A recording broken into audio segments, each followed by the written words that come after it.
The goal of it is you get into things and every company has to decide how's it going to spend its money.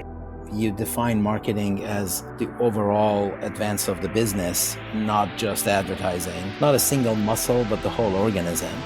You plant it, you have to nurture what you plant in the field, and at some point you can harvest it. From Orion X, this is the Marketing Podcast. Marketing has transformed in significant ways. More technology, more data, more social, more blending of arts and sciences, more integrated with every other function, and ultimately more critical to the organization. Join Shaheen Khan and Doug Garnett as they discuss news and happenings in the world of marketing, from the boardroom to customer programs.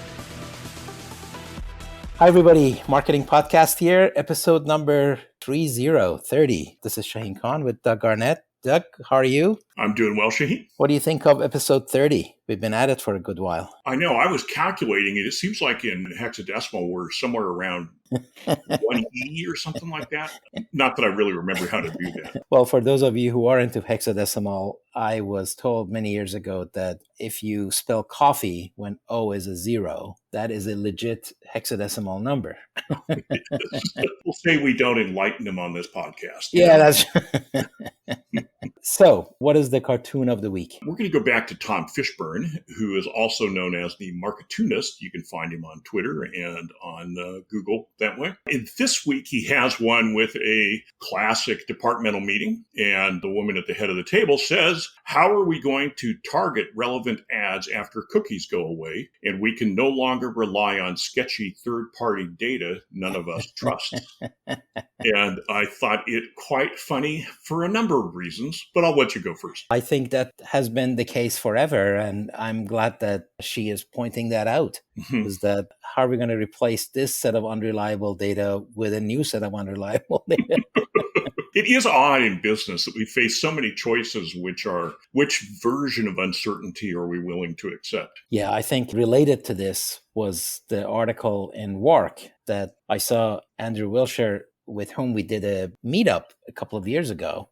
And we should point out that video link because it was a fabulous discussion. So he posted this article from WARC that was an open letter by some 17 analytics experts who were raising a flag and warning the CMOs about the perils of AI-driven automated market mix modeling. You read that. What was your take? First of all, for people who might not know WARC, it's WARC. It's not quite as well known here in the U.S. I had to dig around about it, and I was just looking again to get a clear definition of what it stands for. Essentially, it's a research council on advertising, and they publish a lot of articles and things about advertising and its effects, primarily engaged by people out of Europe. So there's a lot of European and British content on it that's really quite good. What did I think about this letter? Well, let me start with the opening line. More and more providers are offering automated market mix modeling, MMM, systems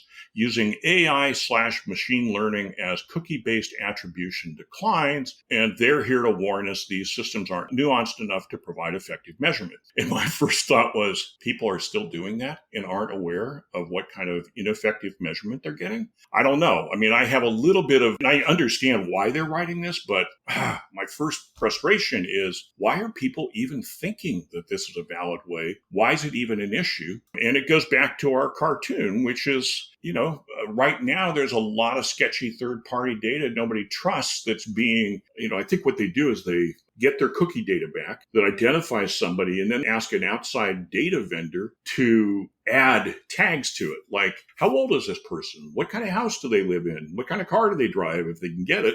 And the data is sketchy, not very enlightening, and not highly trustworthy. So the situation isn't very good. So why are they writing this letter at some level? Yeah, what was that research that looked at some of the publicly acquired data and the gender field was less than 50% accurate? Which was... I'm sorry. Yes. And this is when there were only two choices and it was less than just tossing a coin, as they said. And then age was even less. So nobody really believed in the data that they were getting. There are so many dimensions in this article, from the tone, which is what Andrew pointed out, as well as generally valid statement data really does need to be paid attention to. But I wanted to just say, okay, market mix modeling. I'm assuming that by that they mean marketing mix modeling. Yeah, fundamentally, I think a lot of the signers here come from an advertising analysis background. So it could be that for a lot of the signers, they're thinking about advertising mix, media mix model, where you look at, okay, where am I putting my money to be most effective? And I mean, that's the goal of it, is that you get into things and every company has to decide how's it going to spend its money. If I have 2 million to spend or 1 million to spend or 10 million to spend or 500 million to spend, I still have to make choices. And how do I do that in the best way? And I think that's what it's really about. But I think your point was we really need to look at market mix, because it's the whole world out there and not only our advertising that affects. Exactly. My initial response was advertising is not all of marketing. Yeah. So if you're trying to optimize all of marketing mix, then you have to look at everything else that you're doing. Now you could say that, if you want to do market research, I will do that. But depending on the market research, maybe it needs to be done elsewhere. If you're looking at competitive analysis, if you're looking at events, trade shows, sponsorships. Actually, ironically, can I add in the ironic thing here? None of us think, I mean, you and I have already pre-talked this through, and it just occurs to me, one of the biggest effects on whether your market mix is effective in that spending is whether you've got the right product. Well, in fact, yes, that's right. I mean, I know you could say, well, assuming we have the right product. Well, you don't know that. And a lot of times a subtle product shift can make a big shift in what you need to do in your marketing. Well, in fact, if you do the product lifecycle management, PLM, right, you don't even build a product that you haven't already verified there's a market demand for it by the time it's going to come out. And it will build the boundary conditions for the product that if you're going to be like 6 months late, then maybe you shouldn't bother. That sort of a thing. So that for sure. Exactly. Yeah. Well, I bring it up partly because in the world of complexity where we look at all these interacting parts, your product interacts with your advertising. It interacts with your PR. It interacts with all of this. And I think for simplicity, a lot of times that's ignored. And I understand that it makes the models miserable to try to take that into account. But ignoring it for a short time is not the same as forgetting about it. And I think we often forget about it. So right. That's my gratuitous product rant of the day. Now, I think the part where they are right is that attribution is a challenge. It is. That if you look at market mix optimization as a way of looking at the ROI of each ingredient and then sorting it according to that, and then going down the list until you've got enough leads or you run out of dollars and you continuously optimize that, you can't do that, like you were saying in our pre-call, without a proper attribution methodology. Last touch attribution doesn't quite do it. Multi-touch attribution is difficult and benefits from cookies. So that's really where that comes in. So I thought maybe they could have explained some of that better. But yeah, okay. So if that's that, then AI has a play, because AI can say, quote unquote, AI can say that, hey, I can use all the metadata that exists. I can try to put 2 and 2 together and triage it and have a model and try to arrive at what that attribution would be. And if I can do it for a couple of few months for you to gain some trust into this, then maybe I can start doing that. And they're raising a flag that actually is not very often valid, and you have to really be worried about it. But then another thing that came out of our conversation, and that was sales cycle. Sales cycle that's what this really is all about. The trick I have with this is you have to understand what it takes for somebody to come to buy your product. And it's really all about that. And you cannot get there purely through arm's length models of any type. So, let me give you an example.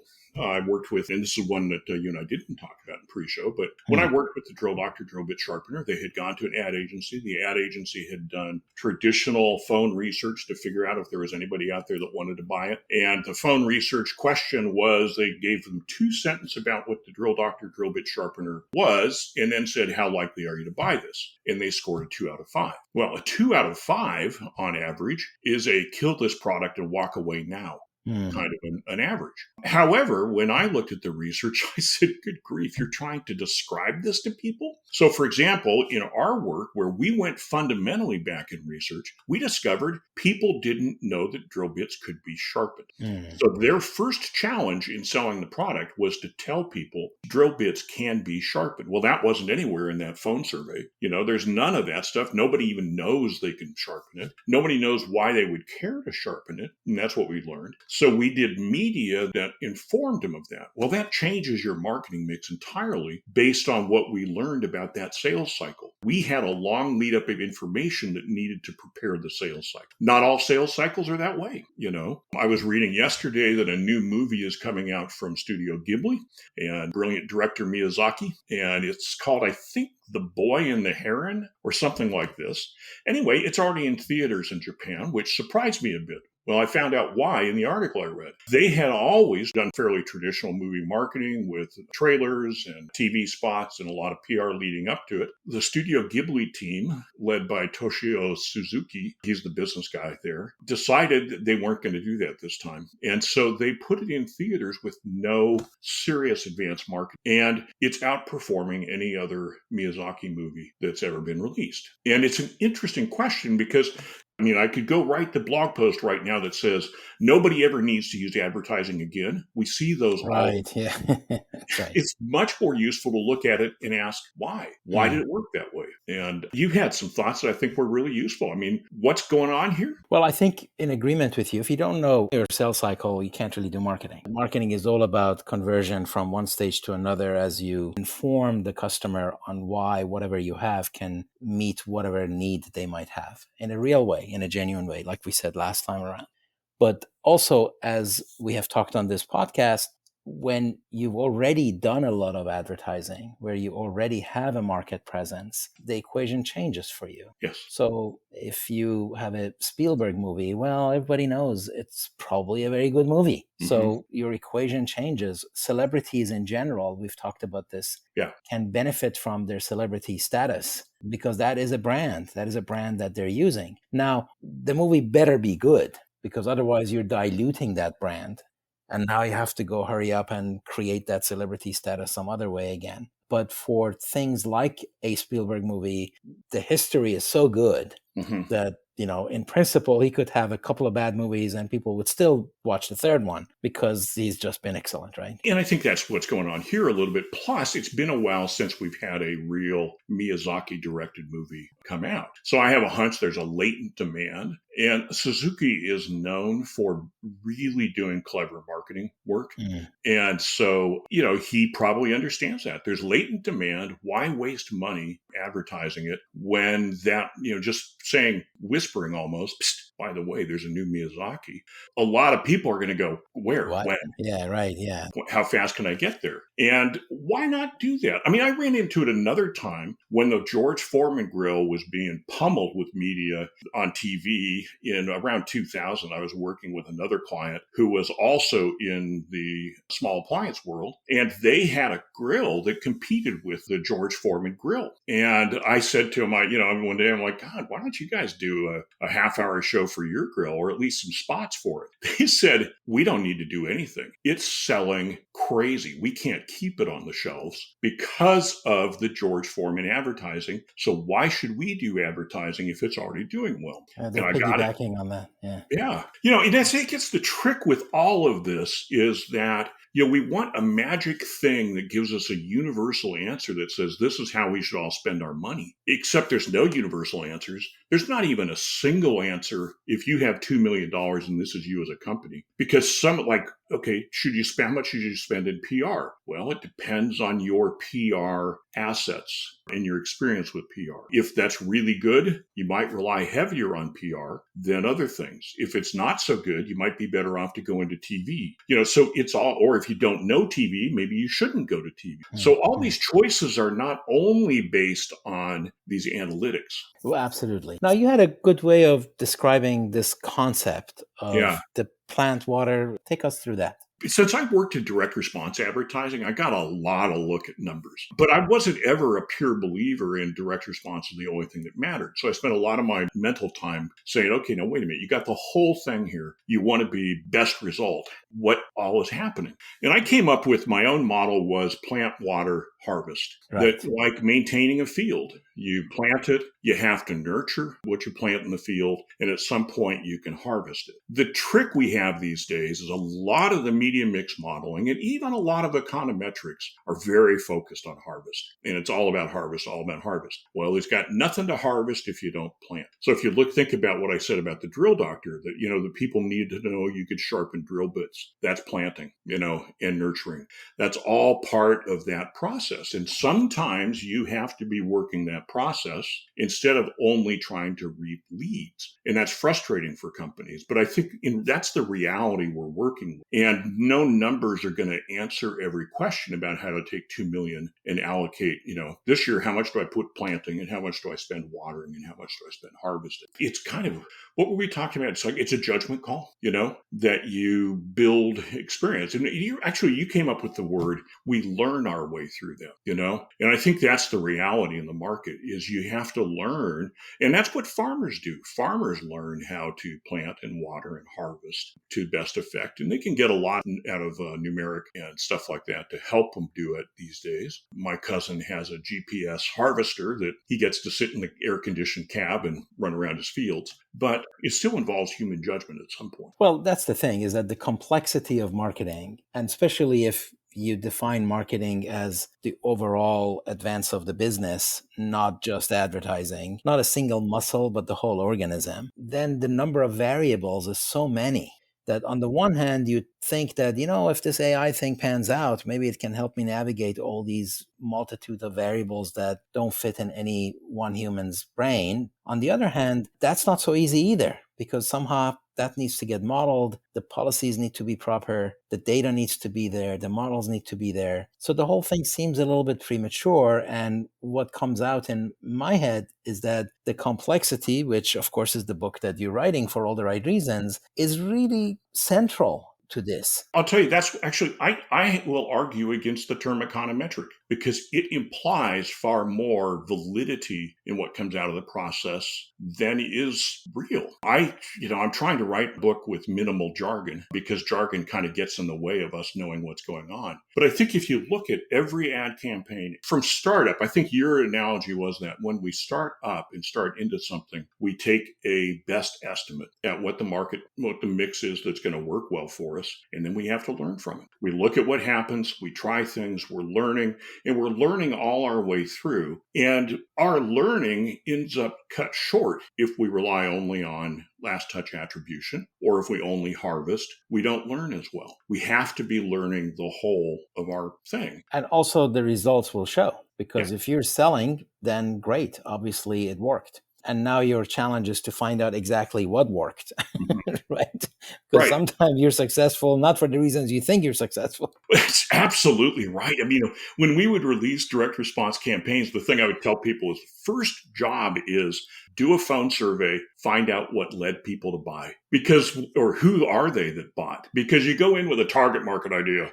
And then you find out somebody else bought the product. You need to know that. You need to know that. Those That's are right. things. Yeah. That's all the learning. The learning is vast of what we don't know when it comes to marketing efforts. And I'm sure there's a few people out there with bazillion-dollar research budgets who are like, oh, how could anybody not know that? Well, I happen to work in the real world of companies who have a lot going on and they have not enough money to just be dropping it everywhere. And for them, it's tricky. And they do have to decide, where am I going to spend money? Where am I not? How do I do this best? Last thought I'll offer to my mind on this is a warning for our listeners. Do not ever go into these things thinking there is a best answer. The reality is we don't know. The minute we find a year where we have a great market mix going on, the next year it'll change. And there are no absolutes on this stuff. We're all having to figure it out. And we figure it out as we go by testing things and working on things. And we get better over time, hopefully. That's right. I think at the end, you want the agility to be able to recognize what changed and be able to react to it, or better yet, you be the agent of change and cause the rest of the market to have to react to you. In the sense that, we learn from the interactions we get. And where I thoroughly agree with the group that came out with this letter is they're talking about what I call black boxes, where you feed in your data and the black box whirs and lights buzz and flashes, and then it spits out an answer. You do not learn from those. You do not learn effectively. That'll train you according to all the assumptions of whoever created the black box. It won't train you for what you need for your market. It only trains you on the black box.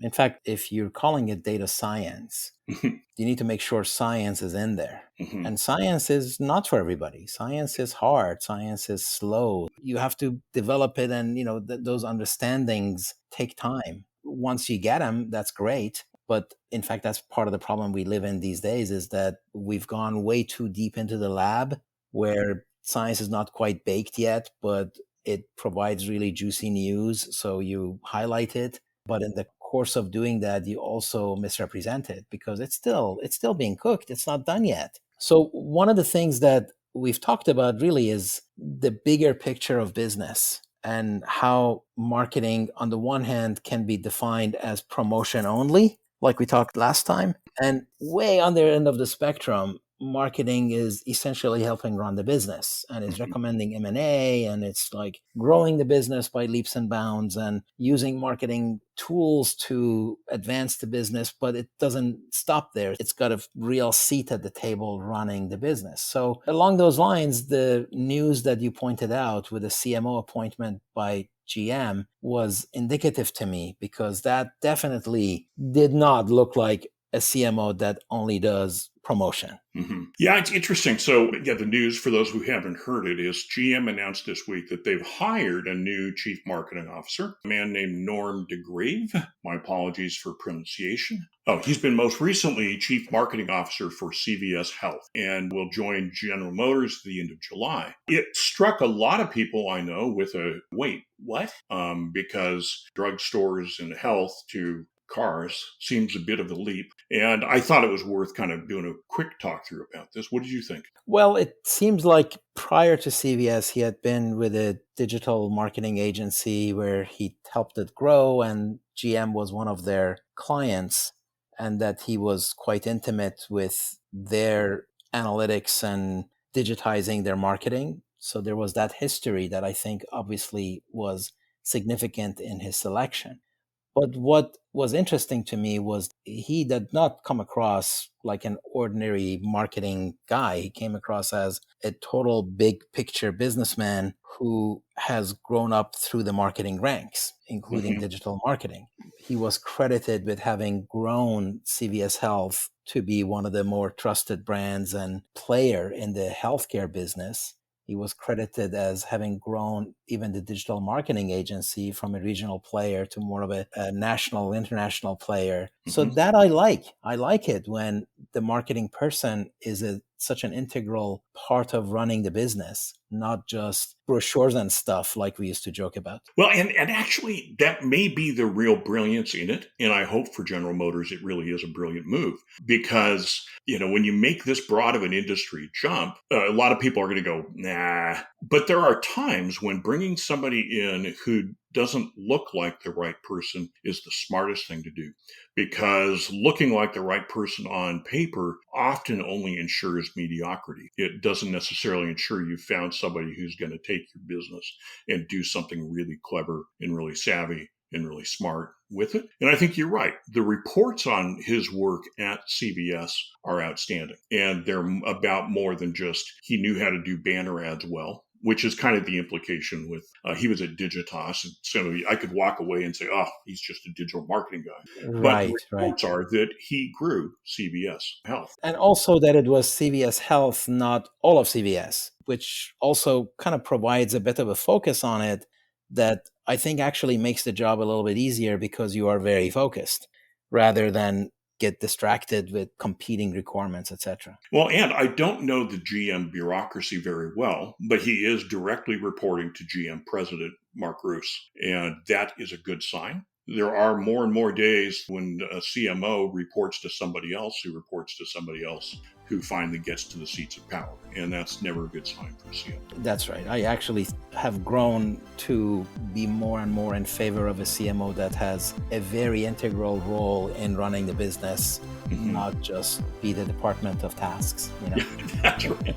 The busyness of marketing. Very well. All right. Maybe this is a good place to conclude this episode. Thank you, Doug. Thank you, Shaheen. Wish all of our listeners a happy midsummer. Happy midsummer indeed. Yes. All right. Talk to you soon, everybody. Thank you for being here. Take care. That's it for this episode of the Marketing Podcast. Every episode is posted on orionx.net and shared on social media. Use the comments section or tweet us with any questions or to propose topics. If you like the show, rate and review it on Apple Podcasts or wherever you listen. The Marketing Podcast is a production of Orion X. Thank you for listening.